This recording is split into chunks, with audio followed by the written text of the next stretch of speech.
나는 무엇을 위해 사는가? 구속받지 않는 사람은 모든 사건에 맞서 자신의 의지를 관철시키지. 그렇기에 우리는 그를 자유인이라 부른다네. 하지만 자신의 의지에 반하는 행위를 강제받는 사람들은 노예라고 하지. 권력의 정점에 있는 사람, 부자, 그리고 유명인을 지켜보라. 그들의 성공과 부에 사로잡히지 말고 그들이 무엇을 대가로 그 자리에 올라설 수 있었는지를 생각해 보라. 그들이 치른 대가는 자유다. 그들은 격식에 맞는 옷차림을 유지해야 한다. 싫어하는 사람과도 웃으며 악수해야 한다. 자신의 생각을 함부로 드러내면 안 된다. 심지어는 다른 이에게 이런 태도를 보일 것을 똑같이 요구한다. 하지만 그들은 이 거래에 따르는 위험을 면밀히 생각하지 않는다. 세네카는 이렇게 말했다. 노예는 대리석과 황금 아래 거주한다. 대부분의 성공한 사람은 스스로 만든 감옥 안에 갇힌 죄소들이다. 당신이 원하는 것은 무엇인가? 열심히 일하고 노력하는 진정한 이유는 무엇인가?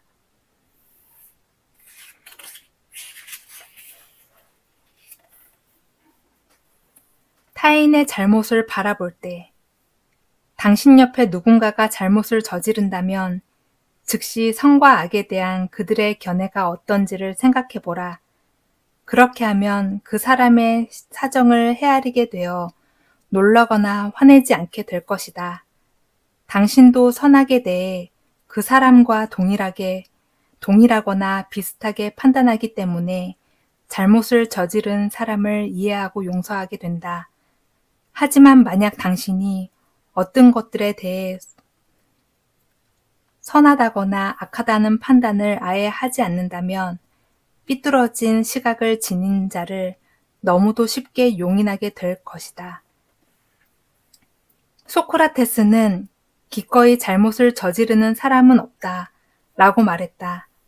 의도적으로 잘못을 저지르는 사람은 없다는 것이다. 사실 사람은 나쁜 짓을 저지를 때조차 자신의 행위를 나쁘다고 생각하지 않는다. 옳은 일을 했지만 단지 실수가 있었을 뿐이라고 생각한다.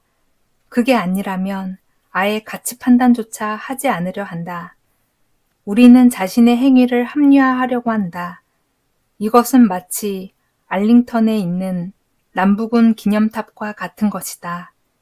기념탑에는 남부군 병사의 복무, 이념 일부가 적혀져 있다. 우리는 이해한 것, 그대로 의무에 복종할 뿐이다. 그들은 잘못 이해했다. 이는 선악을 판단하지 않은 태도이다. 반면 링컨은 좀 더 정확하게 이해하고 있었다. 그는 유명한 연설에서 이렇게 말했다. 우리 모두 우리가 이해하는 우리의 의무를 용감하게 끝까지 밀어붙입시다. 살아가면서 우리는 얼마나 더 인내해야 하고 이해해야 하는 것일까? 사실을 있는 그대로 바라보지 않는다면 우리는 잘못된 것이 무엇인지 알 수 없게 되고 개선할 수도 없다. 그러니 우리는 우리를 둘러싼 상황을 정확하게 바라보고 올바르게 판단해야 한다. 모든 일에는 이유가 있다. 신의 섭리를 탓하고 싶을 때마다 자네의 마음 주변을 살펴보게. 그러면 어떤 이유든 그 일이 일어났는지 알 수 있을 것이다. 섭리를 의심하는 이유 중 하나는 자신의 계획에 집중한 나머지 우리가 알지 못하는 것보다 큰 계획이 있을 수 있음을 잊기 때문이다. 처음엔 불운이라고 생각했던 것들이 시간이 지나면서 행운을 가져다 주는 경우가 있지 않은가? 또 우리는 자신이 그렇게 중요한 사람이 아니라는 사실을 자주 잊을 뿐더러 나의 손실이 누군가의 이득이 될 수 있다는 사실도 잊어버리곤 한다. 무언가 잘못되었다는 느낌은 단지 인식의 문제일 뿐이다. 모든 일에 이유가 있겠지만 한 개인이 광대한 섭리의 이면을 정확하게 파악하기는 힘들다. 지구 반대편에 있는 나비의 작은 날갯짓 때문에 태풍이 발생할 수도 있고 지금 겪고 있는 불운이 행운의 전조일 수도 있다. 삶은 때로 오묘하니까.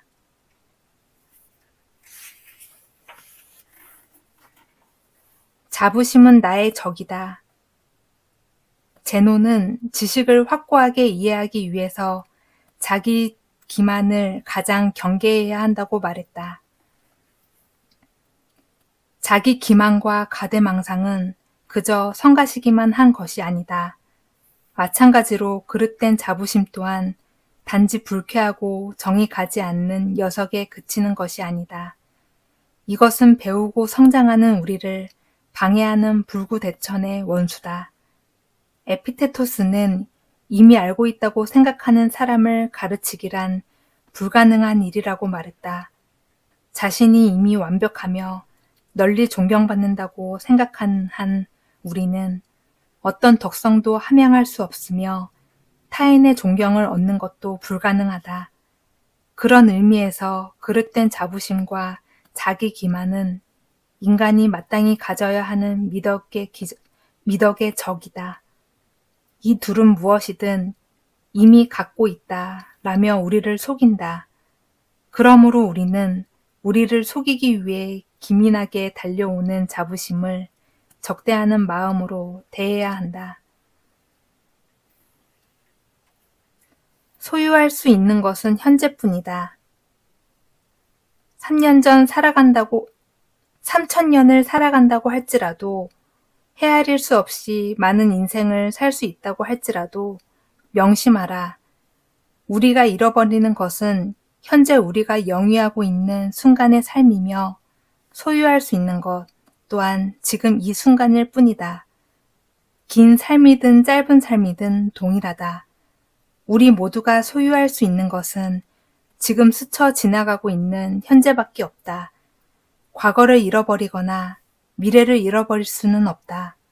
어떻게 지금 갖고 있지 않은 것을 잃어버릴 수 있겠는가? 우리는 참 많은 것을 기대하며 살아간다. 이미 지나가 버린 과거에 대해 바라는 것도 많다. 그때 달랐더라면, 더 행운이 따랐더라면 하고 바란다. 다가올 미래도 마찬가지이다. 다른 사람에게 어떤 영향을 미칠지는 고려하지 않은 채 기대하는 것이 우리 앞에 정확히 펼쳐지기를 원한다. 그렇게 생각하는 동안 우리는 지금 주어진 현재를 무시하고 지나간다. 이에 대해 만화가 빌킨이 기억한 만한 말을 했다. 어제는 지나간 과거요. 내일은 다가올 미래지만 오늘은 선물이다. 우리가 현재를 선물이라고 부르는 이유도 여기에 있다. 우리는 현재만을 소유한다. 그 현재에도 만료일은 있다. 그것도 만료일이 너무 빨리 다가온다. 그래서 현재를 즐겨야 한다. 이것만이 우리 전 생애를 통해 지속되는 것이다.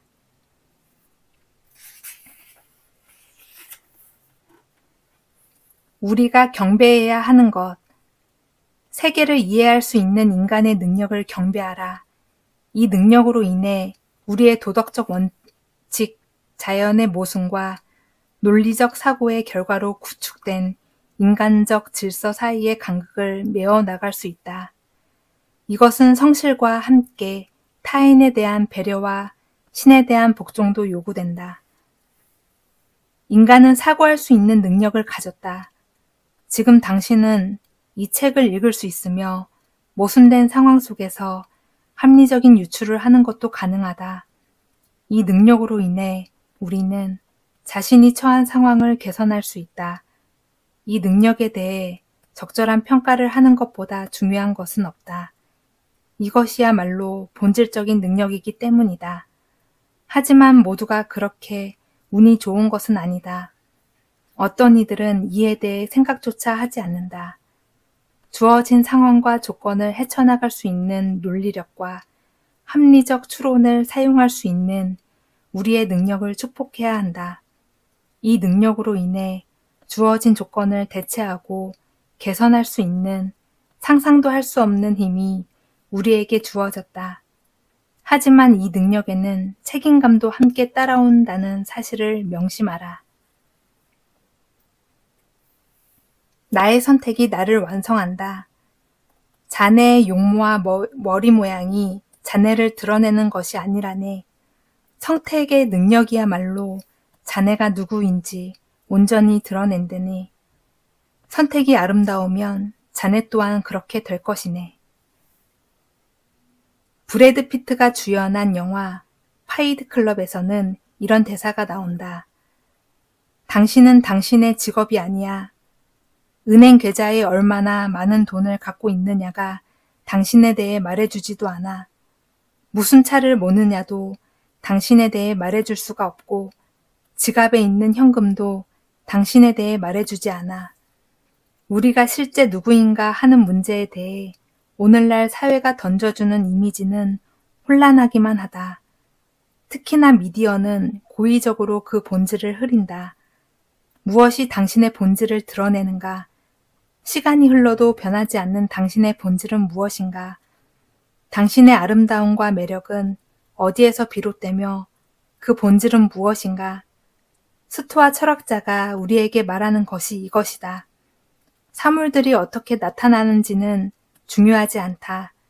당신의 노력, 활동, 선택의 결과가 어떻게 나타나는지에 대해서는 주목하고 있어야 한다.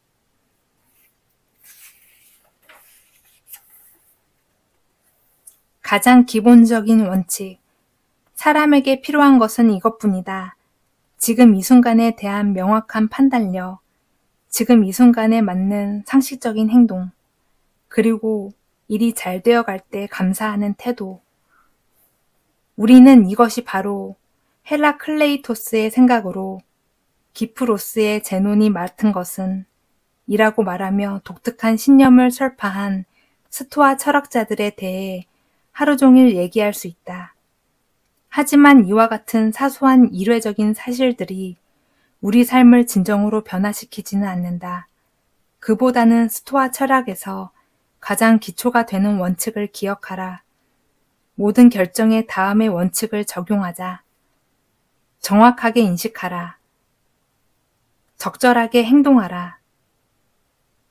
통제할 수 없는 것들은 기꺼이 받아들여라.